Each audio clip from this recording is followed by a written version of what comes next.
Hello there. I don't even need your name. I already know who you are just by your face. You're the one, alright. You really are a farm boy. No one ever comes looking for you. Well, I have been. For quite a long time, in fact. I wasn't sure how accurate your description was, since we didn't have much to go on. But you match it very well. A little dirty, but I suppose that's to be expected. Working in the fields and all. In fact, with a bath and a little care, the family resemblance might even be apparent. Oh, I'm sorry. I understand why you're irritated. I'm just some random guy who comes up to you and starts examining you. I suppose I would be a little uncomfortable myself if I were in your situation. I would let you get back to your work, but I can't. No, that wasn't a threat. The opposite, actually. After today, you won't ever have to plough another field again. What do I mean? Well, I think we should sit down for that discussion. Which way is your house? Over there? Don't tell me you live in that barn.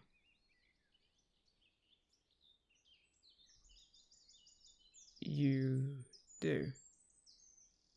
That's, interesting. Actually, it's sort of funny. Who would have thought that the future king lived in a barn?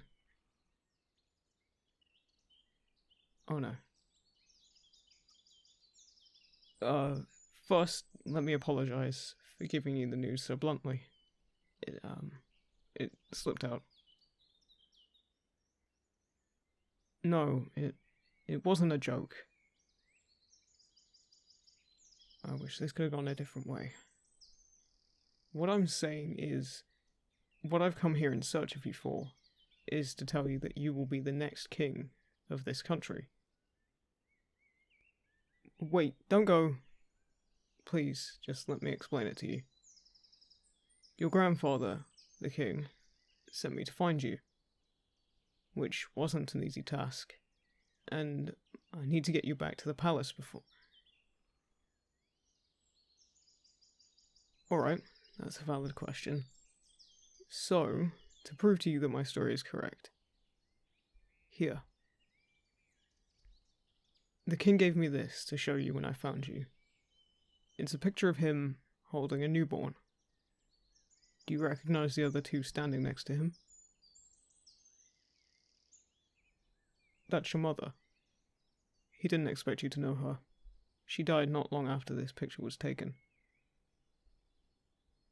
She was next in line to the throne, and the only child of the king and the queen. But she and her parents didn't see eye to eye on the character of her husband, your father, and the man standing next to her. They argued constantly, and the princess had had enough. So one night she and her husband fled the palace and took you with them. She was later found dead just a few days after her disappearance. Her husband and the next heir were never seen again. Until now. It took a great deal of effort to track you both down. My search took me to all corners of the kingdom. What do I mean by both of you? Well, your father, of course. He isn't here. Will he be back soon? I would like to share a word with him on behalf of his father-in-law. He never was. What do you mean? He just left you here? This must be your family, though. The ones who own the farm. Friends of your father's, maybe? No? They only keep you here as an extra hand. They don't even let you in the house. So you really do live in the barn. I'm sorry that you've had to live this way. But now you can put it all behind you. You don't have to be a stable boy anymore. You can be something so much bigger. Trust me, no one ever feels cut out for being the king. I said myself that you weren't suitable. Ah, when I mentioned the barn. I was surprised by the fact that you lived there. Yes, and it's true that no other kings could say they had a residence quite so similar. But I don't think it's a bad thing. No, not at all. Why? Well, let me ask you this. What do you think of kings and queens? What's the first thing that comes to mind?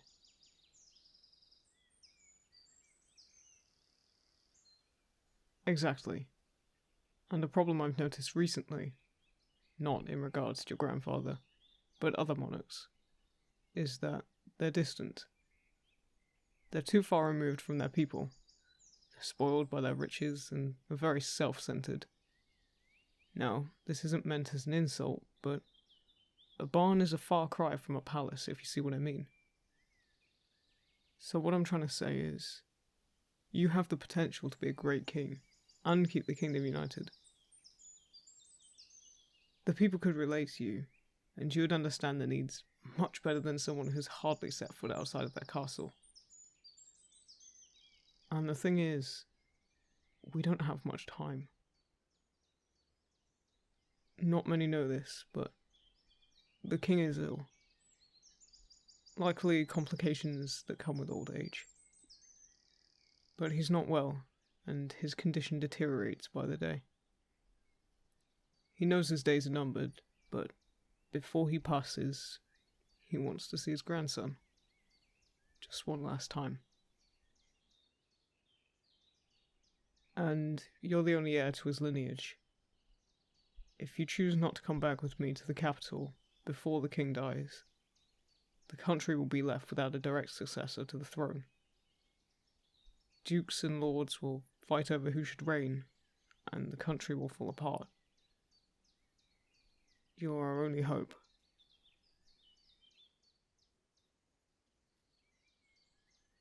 Do I think you'd make a good king? Absolutely. So, what do you say?